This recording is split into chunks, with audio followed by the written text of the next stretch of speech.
So next, total asset turnover. Total asset turnover is just sales divided by total assets. So for it gives us an idea how often we're turning over our assets. In this case, sales were 2,311,000,000. Our total assets were 3,588,000,000. So it's 0.64 times. Uh, that can be could be a good number, could be a bad number. Depends on the industry. If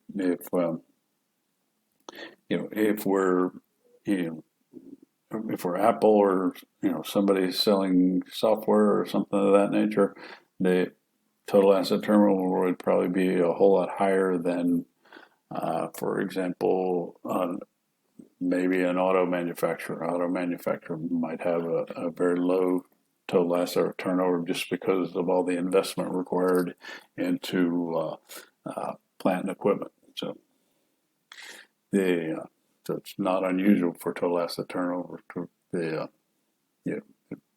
less than one, especially if the firm has a lot of fixed assets.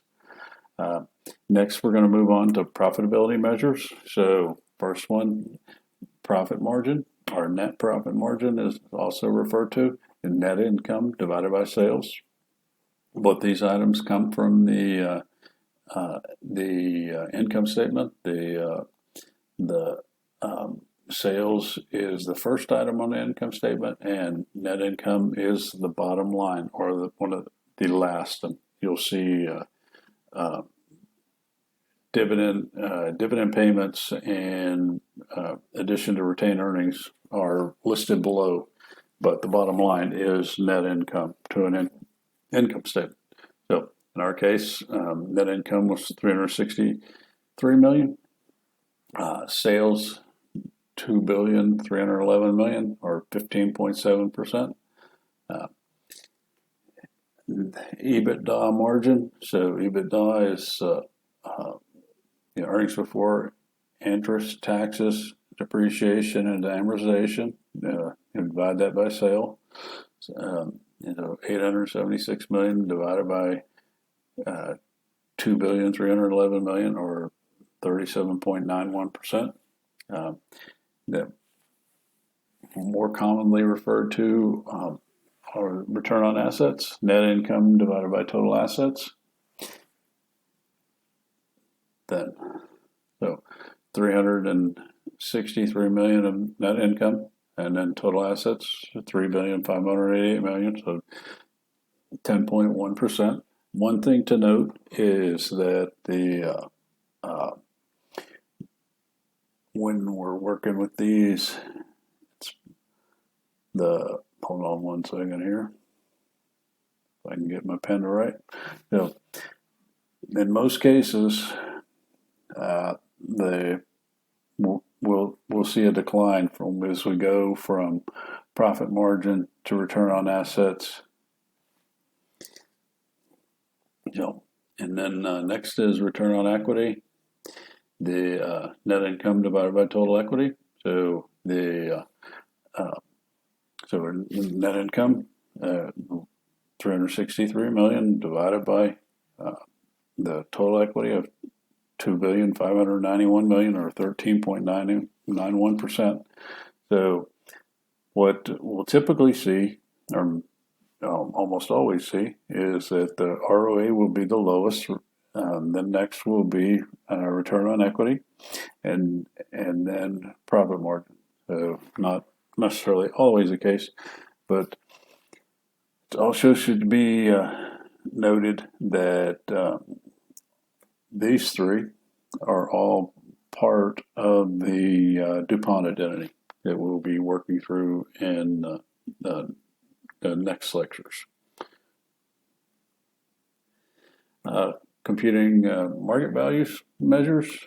First is the PE ratio, or price earnings ratio. Most people refer to this as the PE ratio, but so it is short for price earnings ratio. So it's simply just the price per share divided by the earnings per share.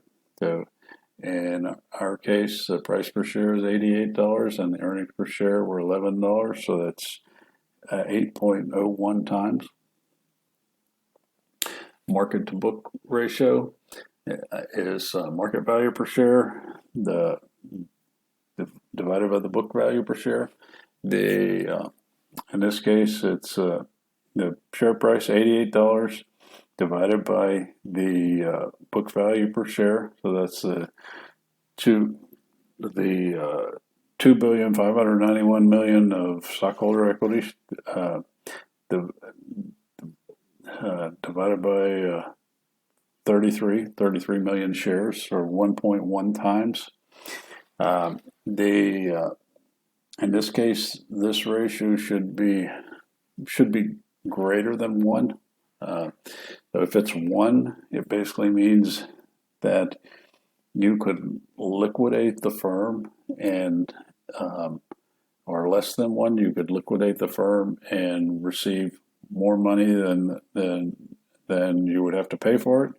In that case, that is the classic example of a takeover target. So, market capitalization is next. So that's just the price per share multiplied by the number of shares outstanding. So the $88 per share times 33 million shares. So that's the 2,904,000,000 of market capitalization.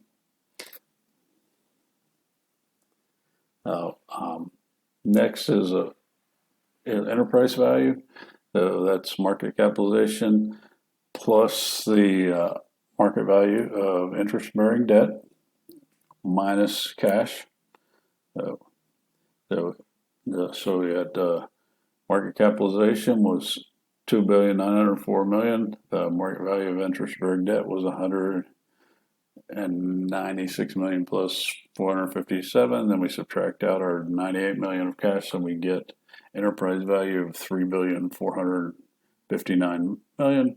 And then the enterprise value multiple is just enterprise value divided by EBITDA.